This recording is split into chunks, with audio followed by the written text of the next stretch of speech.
Hi, Burton families. It's Mrs. Migalski again. I'm going to share a story with you today called The Bunny of Bluebell Hill. As I'm reading it, I want you to think about whether or not it reminds you of a different story that you've heard. Um, and then at the end, I have some questions for you. So I hope you enjoy this story. This is an app smash between Seesaw and then saved to videos, and then I put them into clips. So I hope that you enjoy and you can read along with me. See you soon.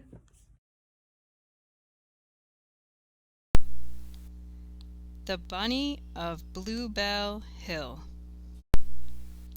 At the top of Bluebell Hill there was an old oak tree, and underneath that oak tree there was a burrow, and in that burrow lived a bunny. It was a very nice burrow, with 4 little rooms and bluebells growing by the front door. But Bunny didn't like it. "I am bored with this burrow," said Bunny to herself. "I am tired of walking up and down this hill. I am fed up with being hit on the head by acorns, and I am very, very bored with bluebells. I want an exciting new home." So without further ado, she set off to find herself one. Bunny's friend Squirrel took her to see his high-rise treehouse, but Bunny didn't have a head for heights, and her big paws just weren't meant for jumping about from branch to branch. "I'm sorry, Squirrel," said Bunny. "I think I need something a little closer to the ground." The next animal Bunny visited was Badger. He lived in a mossy bank in the heart of the old forest. It was dark and still among the trees, and there weren't many passers-by, which was just the way Badger liked it. "But it's too quiet for me," said Bunny. "If you like company, why not try living by the river?" suggested Otter.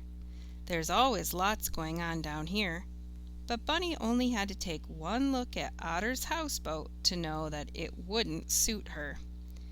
"It's much too wet for me," she wailed. Then what about the meadow where Field Mouse lives?" suggested Otter. Field Mouse seemed happy living in the meadow, but no matter how hard she tried, Bunny just could not get comfortable there. For a start, there was no shade anywhere, and when the sun beat down it was very hot. And the pollen from the poppies was extremely sneezy, and the wheat stalks were scratchy. So that was no good either. "What about Owl's house?" suggested Field Mouse. Owl lived in the loft of the old barn. It was certainly dry and very clean, but there was something wrong with that too. "It's just too drafty," said Bunny.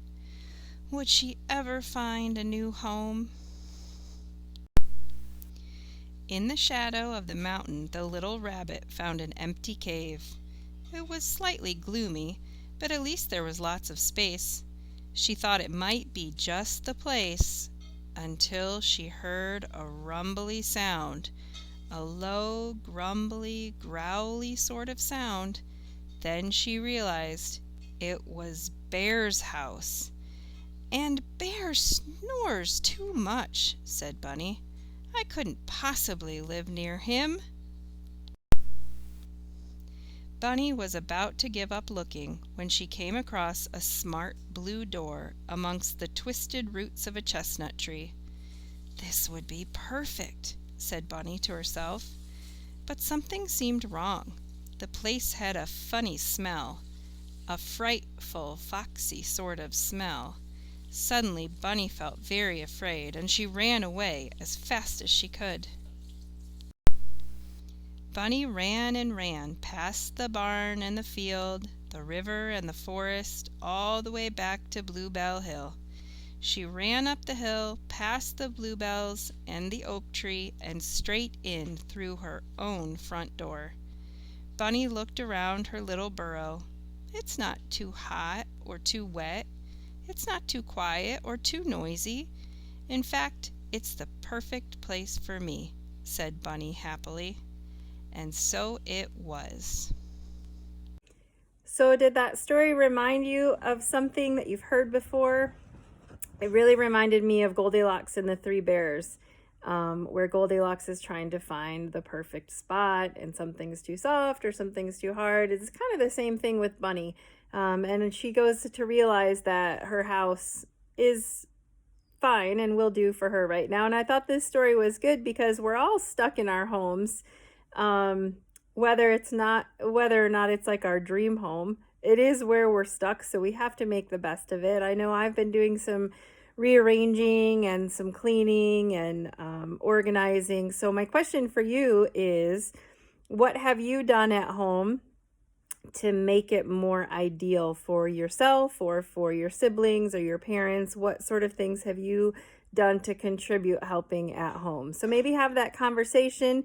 If you want to post back a little video and explain to all of us what you've done to help make your home more ideal, I would love, love, love to hear from you. See you soon. Bye.